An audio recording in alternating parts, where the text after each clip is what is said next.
Welcome to the deep dive. Today, we are turning our focus toward a city that is, I think for many, shrouded in beauty, but also steeped in a kind of history and decay. Venice. Hmm. We're going to be wading into the dark, churning waters of the lagoon, really far from the tourist routes, to witness a tragic dynasty as it just crumbles in fire and blood. And we have some incredibly complex source material for this. It details a shocking incident on this remote, private island foundry, the Isola degli Arcangeli. Right. And this incident was, well, it was quickly labeled by the local police as a simple murder-suicide. But the evidence, as we'll see, suggests something far, far more intricate. It's all hidden beneath these layers of family secrets and some really high-stakes corruption. So our mission for this deep dive is to follow this team of expert outsider investigators. They come from Rome, and they just flat out refuse to accept the easy explanation. Exactly. And that refusal forces them to dig up secrets that the local authorities, and one man in particular, Commissario Andazzo, were absolutely desperate to keep buried. Before we get into the victims in the family, you mentioned we really have to set the stage. And the sources are very clear that the environment here isn't just a backdrop. No, it's an oppressive force. It's almost malevolent. It's actively shaping the events of that night. Okay, so let's unpack that atmosphere. The sources describe Venice under this extreme duress. There's a high summer gale from the Sahara The Sraka. choking wind, yeah. For 3 days, it had been blowing this fine dust and sand across the city. It was unsettling everything and everyone. You can just feel the city suffocating. The sources use this incredibly evocative language, talking about the water in the lagoon churning black and lapping, insistently over the stonework at the edges of the Piazza San Marco. Even in the middle of the night, the lagoon felt, and this is a quote, breathless, starved of oxygen. And that kind of oppressive, relentless storm, it just ratchets up the tension, the paranoia. And all of that psychological pressure seems to be focused, almost like a magnifying glass, on this one spot, the Isola degli Arcangeli. It's a small foundry island near Murano. And the atmosphere there was just heavy, disturbed. You can practically feel the rhythm of the storm's anger beating against this fragile glass workshop, the furnace. That hulking primitive furnace, as they call it, vibrating with these deep, smoky gasps. And this is where the tragedy involving Uriel Arcangelo and his wife Bella unfolds. And it's where the official story starts. The initial verdict, the one Randazzo tried so hard to force, was clean and simple. Uriel Arcangelo killed his wife Bella, and then he succumbed to the flames himself. A closed case. A closed case. But the investigators from Rome, Falcone, Costa, and Peroni, they immediately questioned that convenience. They believed the city's melancholy torpor was a deliberate deception. That something big was hiding behind it. Exactly. That the major crime they were looking for was simply hidden behind the veneer of a closed-off, wealthy family tragedy. Okay, so let's move to that family at the heart of all this. Yeah. The Arcangelo dynasty. This isn't just any glass family. The sources suggest they were trying to be the glass family. Oh, they certainly were. They arrived from Chioggia under the late patriarch, Angelo Arcangelo, and he tried desperately to command these premium prices for traditional, often experimental glasswork. Right. They staked their entire reputation on works of artistry that were technically superior, and they were all marked by their very specific trademark, a skeletal angel. That skeletal angel is such a morbid, ironic image, isn't it? I mean, given the circumstances of the fire and what sounds like their financial death. It is. It really suggests a family already haunted by its own ambition. And that ambition had clearly faded. Oh, long past. The sources are clear. The family was facing imminent financial insolvency. Their daily yield of good, sellable glass was consistently low. Rumor had it they would soon be forced to sell or just be bought out by larger, more cynical interests. And their home, the Degli Arcangeli. It was described simply as a dusty money pit. It had consumed all of their remaining wealth. This desperation, it seems deeply rooted in their almost paranoid culture of trade secrets. There's that incredible and frankly slightly cruel anecdote about the patriarch, Angelo. Yes, it's chilling. It really tells you everything you need to know about the pressure on this family.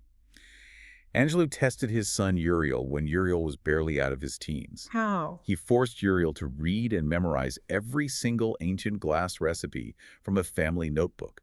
Every formula, every temperature, every secret. And once Uriel could recite them all word for word, Angelo took the notebook and burned it. He burned it. Right in front of them, in an ancient ceramic piss pot of all things. Wow. And the source says he was laughing while he did it. He was testing his son's memory and his loyalty. Exactly. And this was the burden placed squarely on Uriel's shoulders, to ensure those secrets would never be written down again. They were trapped forever inside his head. So that made Uriel essential, but also incredibly isolated. He became the homo de note, the man of the night. A very specific, solitary, and highly technical task. After the early morning firing, he would spend the entire night gradually lowering the furnace temperature from 1400 degrees centigrade down to the exact point where the glass would become malleable and workable the next day. And it's a task that required immense focus and trust, so why didn't they just hire someone else to do it? 2 reasons. 1, they were too poor, and 2, the secrets couldn't leave the family. Uriel was the living vault. But on the night of the fire, Uriel's process goes catastrophically wrong. He arrives to find the furnace, and I'm quoting here, racing inexplicably out of control with a bright, smoky fury. In this site, it just defied his decades of experience. The furnace should have been cooling down slowly, predictably. Instead, it was reigniting. And the immediate financial consequence of that must have been terrifying. Unthinkable. If he couldn't regain control, he would lose an entire day's production. And that's a blow the bankrupt family literally could not afford to suffer. The sources imply this sense of ruin was just weighing on his mind as he tried to figure out what on earth was happening. And this brings us to the second victim, Della. Now, she was an outsider who married into the family. She came from a rival glass family, the Bracci. Right, which suggests she knew production secrets of her own. Her marriage to Uriel, we learned later, was purely practical. Raffaella, Uriel's sister, confirms this. What do you mean by practical? Well, Bella was in her 30s, her options were running out, and the Arcangeli name, even tarnished, still offered a certain stability. Crucially, though, Bella refused to share her valuable knowledge with the Arcangeli. She worked alone in the foundry at night, refusing to fully integrate into their secretive system. And she was found first. Yes. Reduced to crumbling embers, deep inside the belly of the furnace. Yeah. And the early finding was that she was dead before Uriel ever caught fire. So, after this catastrophe, who is left to inherit this toxic burning legacy? The surviving siblings, there are 3 of them, Michel, Gabriel, and Raphael. Let's start with Michel. He's the capo, the eldest. Yes, and he's aged, physically diminished by a minor stroke. But he's still desperately clutching onto his authority. His cold pragmatism in the face of death is, well, it's striking. And we see the true depth of their financial desperation when they discuss Uriel's burial. It's a really telling scene. It is. Raphael points out they can't afford a plot on San Michele, the cemetery island, because, as she puts it, undertakers want money, not promises. And Michel's response? Without a trace of emotion, he walks over to a display case and takes out their most precious family possession. Yeah. A priceless 16th century glass water bowl. He just hands it to them and says, bury him with this. That's a moment of devastating realization. They are so ruined that they're willing to basically burn their own history just to pay for a simple burial. It shows you that Michel's priority is not sentiment. It's survival of the name, even if it means liquidating the very last symbol of their artistic legacy. And what about Raffaella? She seems to be the most capable of the siblings, at least financially. She is. She managed the accounts, paid the staff. She has this interesting perspective on Uriel. She notes he was unfinished, unlike her, because she had briefly escaped to study in Paris. But Uriel never left. He never knew life beyond Murano. This idea of being trapped on the island is a really vital piece of his character. It highlights the immense pressure Uriel was under. He was constrained by his father's secrets, by his financial obligations, and by a marriage that clearly wasn't working. He was the homo de note, literally shackled to that furnace. Okay, so with this stage-set financial ruin, a forced marriage, a mysterious fire, the official narrative of murder-suicide starts to collapse almost immediately. And that's largely thanks to the key witness. Piero Scacchi. Right. And Scacchi is the perfect contrast to the secretive, silent Arcangeli. Absolutely. He's talkative, he's social. He's a farmer from the nearby island of San Erasmo who supplied them with vegetables, artichokes, radicchio, and he provided manual labor for a pittance because the Arcangeli were so short on cash. He's a simple man of the lagoon. And he had the immense bad luck to be making an unscheduled drop-off of wood and ash just 15 minutes before the fire erupted. He even had his dog, Xerxes, with him.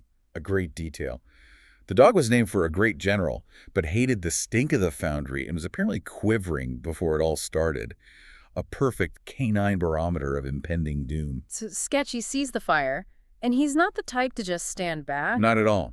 He attempted a heroic rescue, throwing aside a useless limp hose and trying to force the door, sustaining cuts and burns in the process. The sources note he had saved lives on the lagoon before, so his assessment of danger was immediately credible to the Roman investigators. And what he saw inside was terrifying, but forensically crucial. Incredibly so. He saw Uriel rolling and screeching and described him as quite human at that point, beyond rescue. But it's Scacchi's observation about how Uriel was burning, that's the key. He said, From his chest, like it came from inside somehow. which is a direct refutation of a simple external fire. It points towards something internal, something chemical. Yes. But that's only half of the puzzle he gives them. The other half is the key paradox. The paradox the local authorities just missed entirely. The door. The single door to the foundry was locked. Uriel's key was found on the inside of the door. So Commissario Randazzo jumps straight to the obvious conclusion. He sure does. Uriel locked himself in after murdering his wife, intending to die by self-immolation. Case closed. But the Romans, and Falcone especially, they immediately flagged the critical logical flaw in that. Which is, if Uriel had the key on the inside, why didn't he unlock the door and save himself? Even in a suicide attempt, a desperate last-second reflex would surely kick in. You'd try to get out. So what's the alternative explanation, the one Falcone suggests? It's chilling. Uriel might have been locked in by someone else using a different key, maybe a key that didn't even work properly, just jammed a lock, a setup. Then perhaps the perpetrator placed Uriel's own functioning key inside the lock from his side for deception. To make it look like a suicide? Exactly. This one contradiction, the locked door versus the key inside, is the first concrete sign that Randazzo's quick conclusion isn't just lazy, it's baseless. The Romans are now convinced they are dealing with murder, not suicide. Speaking of the Romans, let's talk a bit more about this investigating team. They're outsiders, dressed in uniform, and you said they were effectively exiled to Venice as a punishment. What was this subtle disgrace that landed them on the lagoon? Well, the sources suggest they were involved in some kind of internal disagreement in Rome, an act of disobedience, but one that was, quote, too subtle for conventional discipline. So they didn't commit a crime, but they angered a superior. Essentially, yes. So they were parked in Venice, a city famously low on violent crime, and the idea was they were meant to just fade into obscurity. It was psychological warfare from their bosses. And this exile immediately put them at odds with the local police. They were viewed with suspicion and resentment, especially by Commissario Randazzo. They initially thought their assignment might be a bit of a holiday, given the city's low crime rate. But Nic Costa, one of the investigators, he was wary from the start. He recognized that the melancholy torpor of the lagoon was deceptive. And the inspector, Leo Falcone. Falcone quickly recognized that Venice's small, tight-knit community meant that secrets, when you finally uncovered them, were incredibly toxic. And they weren't entirely alone in their skepticism. They had an ally, a pathologist from Rome named Teresa Lupo. Right. She was Nic's partner's friend, and she just happened to be on holiday nearby. She was immediately drawn in by the local pathologist's theory of spontaneous combustion. She found the idea absurd, but offered to take a detailed look, sort of off the books. And this is where the pressure from the locals really begins. Randazzo immediately cancels their leave. And demands they sign off on his murder-suicide conclusion. He was furious that Falcone was even considering other explanations, citing Rome's supposed greater experience with murder as some kind of insult. But Randazzo isn't just trying to save face here. He's trying to save a deal. And this is where the high-level corruption really starts to surface. It ties this small family tragedy to a massive financial style. Orchestrated by a man named Hugo Masseter. Who is he? Masseter is this wealthy Englishman who is renting the Arcangeli Palazzo as an exhibition hall. He has a plan to buy the entire Isola degli Arcangeli, lock, stock, and barrel. And his public-facing story was what? That he was going to help them. Very benevolent, yes. He'd rent the foundry back to the Arcangeli on a peppercorn rent to help them recover. That sounds suspiciously generous for a major international financier. It was a total smokescreen. The real reason Masseter was involved and why Randazzo was being pressured by city and regional officials was that Masseter's acquisition was necessary to cover up several million euros of bad public investment. If the deal for the island failed, that financial scandal would erupt. So Masseter is the instrument of this regional corruption, and his ultimate vision requires the Arcangeli family to just vanish. Completely. He wants to convert the island into a major tourist hub, a gallery, luxury apartments, conference facilities, and that means the noisy, industrial, and secretive glass foundry has to go. So he was funding them. Just long enough to ensure they were debt-free and ready to sign the final sale documents. Masseter's warning to Randazzo was explicit. If they don't do their job, all this goes public anyway, and God alone knows what happens then. So the financial ruin of the Arcangeli was the trigger for all this corruption, and their deaths provided the perfect opportunity to expedite the land grab. Exactly. As the police investigation continues, facing this immense pressure, the layers of the family secrets begin to truly peel back, and they reveal motives far darker than just financial strife. And the first major secret was a medical revelation about Bella's pregnancy. She was pregnant. For over a week. But here's the thing. Uriel was medically incapable of fathering a child. Wow. That is a fundamental breach of trust and a massive motive for someone in the family to act. Were they aware of this? Oh, yes. Michela Arcangelo, the capo, he knew. And he had already arranged and paid for an abortion that was scheduled for that very day. They were managing the embarrassment internally, but the timeline shows this knowledge was explosive. So the investigation then naturally shifts focus to Bella's family, specifically her brother Aldo Bracci. Right, a Murano glassmaker. And he was the complete antithesis of the Arcangeli. He dealt in, junk figurines, Mickey Mouse, Homer Simpson for quick profit. And he would publicly mock the Arcangeli's expensive art that nobody was buying. But Falcone discovered a really disturbing family history between Bella and Aldo. He did. He found old police records indicating that Aldo Bracci had been interviewed for sexually assaulting Bella when she was just 15. The file suggested it was a serious incident, maybe with some level of Bella's acquiescence, but it had been a major scandal that had defined their relationship. It was the talk of Murano for years.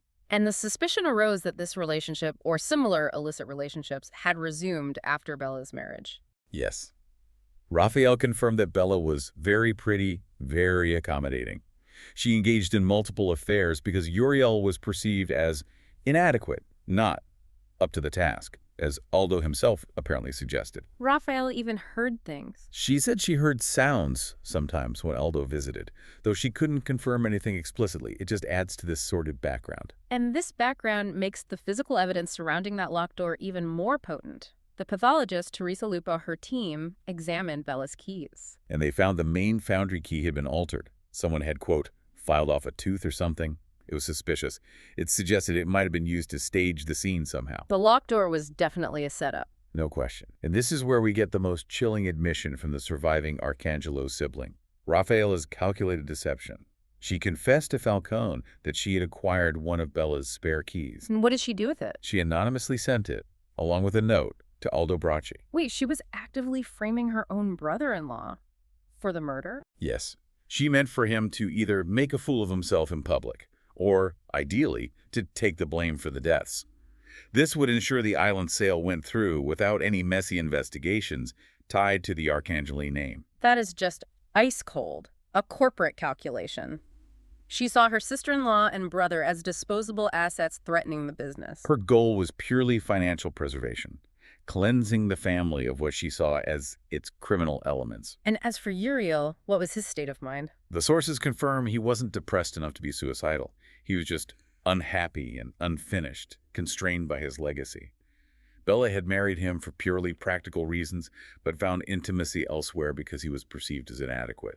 That led to the multiple affairs and the pregnancy that ultimately doomed her. So you have Masseter controlling the immediate financial situation, but the deeper Costa digs into Masseter's file, the more clear it becomes that this deal isn't just about land speculation. No, it's about a 5-year-old, extremely violent vendetta. Tell me about that. Nic Costa reviews Masseter's file and finds this massive scandal from 5 years prior, all connected to Masseter's music school at La Pietà. A music school? Yes. And the sources detail that a student there, Daniel Forster, who was a fraud, stole a historical manuscript and, with his lover, Laura Conti, murdered an antiquarian collector and his companion. Later, they killed 2 police officers during the investigation that followed. And Masseter was blamed. Initially, yes. He was blamed for the chaos and fled to America. But he spent heavily on lawyers, won libel cases, and eventually forced a reopening of the investigation, which resulted in his full vindication. The actual perpetrators, Forster and Conti, they just vanished. Warrants remained open, but the police had basically given up the chase. But what's the connection back to the foundry fire? This is what's fascinating.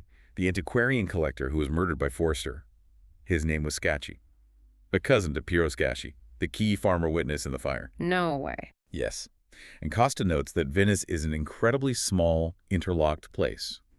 He realizes this coincidence is the moment they transition from a murder investigation to stumbling into Masseter's violent, years-long vendetta. So Masseter's vulnerability is then exposed not through traditional police work, but through digital espionage. Right, thanks to Emily Deacon, Vic's partner, who's a former FBI agent. And how does she get close to him? She infiltrates Masseter's circle by posing as an architect candidate, a very logical cover, since he was renovating the palazzo.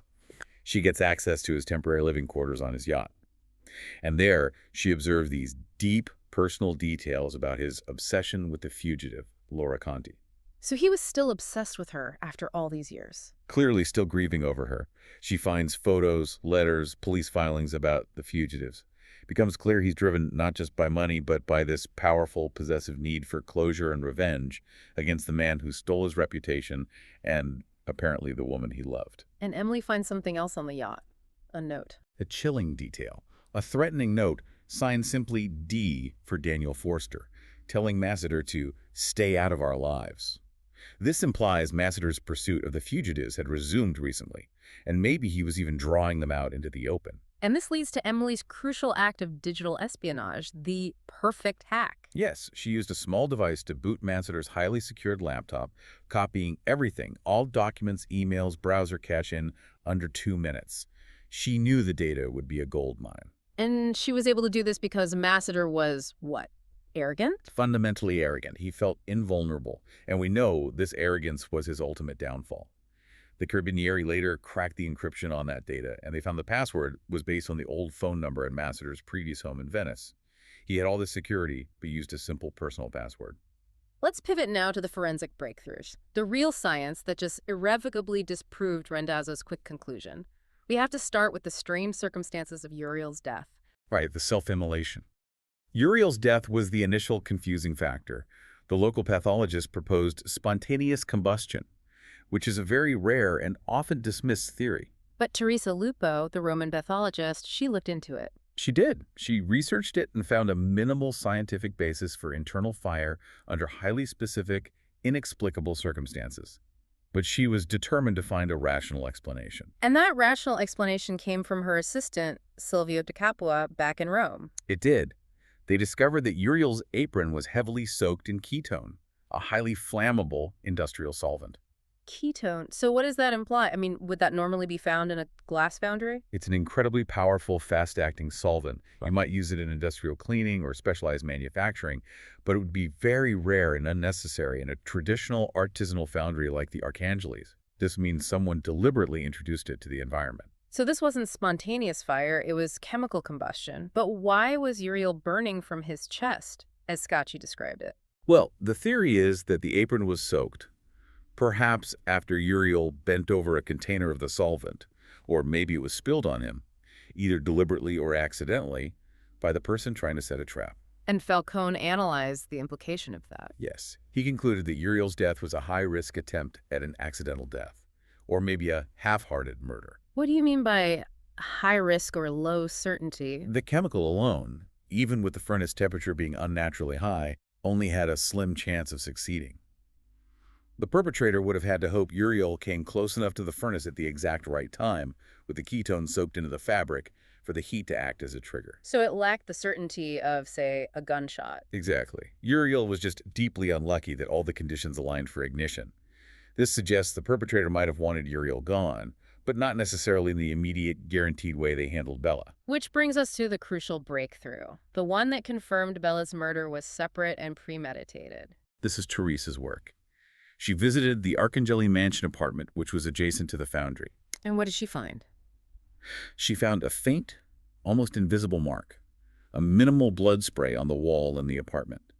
This mark was consistent with a single blow to the head from a blunt instrument, like a small hammer. That is the moment the whole murder-suicide timeline just completely collapses. Utterly. This finding refuted the official narrative that Uriel killed Bella in the foundry right before the fire. No. Bella was murdered upstairs, away from the scene, likely in the dark, and then her body was carried downstairs to be disposed of in the furnace. So the fire wasn't the primary crime. It was simply a method of destroying the body and concealing the evidence of the actual murder weapon. And the final piece of the forensic puzzle came from the lab work involving Bella's multiple affairs. Right. The lab report confirmed Uriel could not be the father. But what was truly shocking was the evidence of Bella's active life outside the marriage. Bella's DNA was found in 4 samples, but unknown male DNA was found in 12 others from vaginal secretions. 12 others. Clear evidence of her multiple concurrent affairs. So they now had the mechanism of death, a blunt instrument, and a very large pool of potential perpetrators thanks to Bella's infidelity. That's right. And Teresa immediately set up the final forensic challenge. They needed to find the murder weapon, the small hammer or whatever it was, and test it for DNA. She was fully convinced that it would point directly to the person who committed this cold-blooded murder. At this point, the Roman investigation, though it was unauthorized and highly controversial, had caused a massive disruption in Venice. The truth about the family secrets, and specifically about Aldo Bracci's history with his sister, was leaking out. And it was fueling outrage. The local gossip, fueled by the Romans digging where they shouldn't, led directly to violence against Aldo Bracci. The sources recount a furious crowd throwing bricks and a Molotov cocktail at his workshop. So he was disgraced. Utterly disgraced, furious, and he saw his life and his business as completely finished. And this outrage drove Bracci to a desperate public act. He crashed Masseter's high society party. A masquerade, of all things, held in the Palazzo's glass exhibition hall. The irony of the setting, a party basically celebrating the end of the Arcangeli dynasty, you can't overstate it. And Bracci shows up with a gun. A gun in his hand, and he takes Raffaello Arcangelo hostage. He's demanding answers, demanding revenge, and this chaotic scene provided the perfect, horrifying opportunity for the corrupt Commissario Randazzo to solve all his problems at once. He could end the crisis and secure his career? Exactly.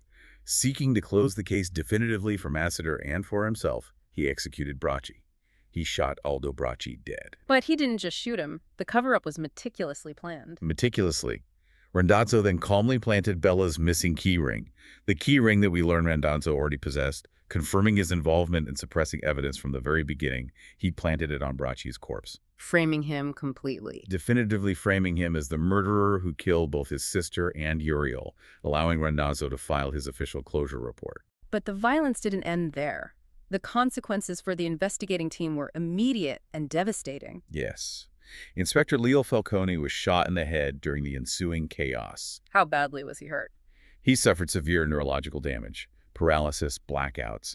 He became, tragically, what one officer called collateral damage, the price paid by honest cops when they intersect with high-level financial corruption and political cover-ups. So Peroni and Costa, now galvanized by the violence against their leader, they realize the immense depth of the corruption. They know Randazzo is a murderer and a liar, so they break into his empty house. He had fled to a monastery to hide, looking for proof of his illicit wealth. And they find it. They find expensive paintings, ceramics, silver, proof of a lifestyle far beyond his salary.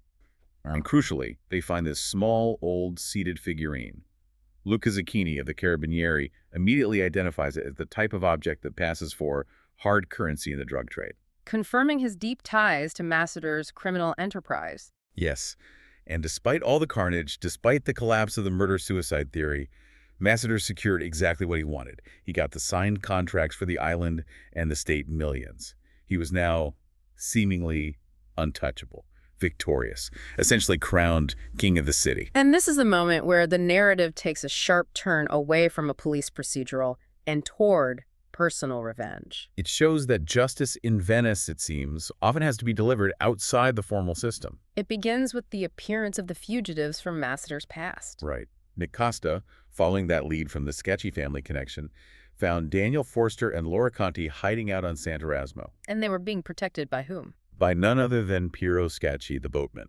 They were reluctant to cooperate, still terrified of Masseter's powerful lawyers and his influence. But Scacchi, he had witnessed the horrific injustice of the Arcangeli tragedy, and now he saw his own family history repeating itself, wealth and power just crushing the poor and innocent. So their silent suffering pushed Scacchi over the edge. Believing the police were powerless against a man like Masseter, Scacchi took justice into his own hands in this spectacular, symbolic act of revenge. He went to Masseter's victory party. Yes. He entered the party covered in ash, carrying a bundle of kindling, appearing like some kind of unsophisticated idiot. He confronted Masseter, who, just arrogant in his victory, dismissed him and tried to bribe him, saying, "A man like me has bought the likes of you all before." And that's when Scacchi delivered that devastating retort, his iconic line. You make two mistakes. One, I am not a Venetian. Two, you are not a man. Wow. Scacchi, a simple farmer and boatman, then produced his hunting shotgun. He killed Masseter with two powerful blasts, sending the Englishman flying backward against the massive glass eye window, scattering his body through whirling shards of glass. A perfectly symbolic end for a man who despised the very thing that made that glass. In the confusion immediately following that shooting, Teresa Lupo, recovering from the shock, whispers the final key piece of forensic information to Nic. The DNA. She tells him the DNA found on the murder weapon, the blunt instrument used to kill Bella, did not match Aldo Bracci. Confirmed. Bracci was framed, and the official verdict, signed off by Randazzo, was a complete lie. And this paved the way for the ultimate truth to emerge from the most unlikely source. The surviving sister, Raffaella. Raffaella, the outwardly composed, calculating sister, visited the severely injured Falcone in the hospital, and she confessed everything. She admitted to killing Bella. Yes, she admitted to killing Bella when Bella came back to the house that night.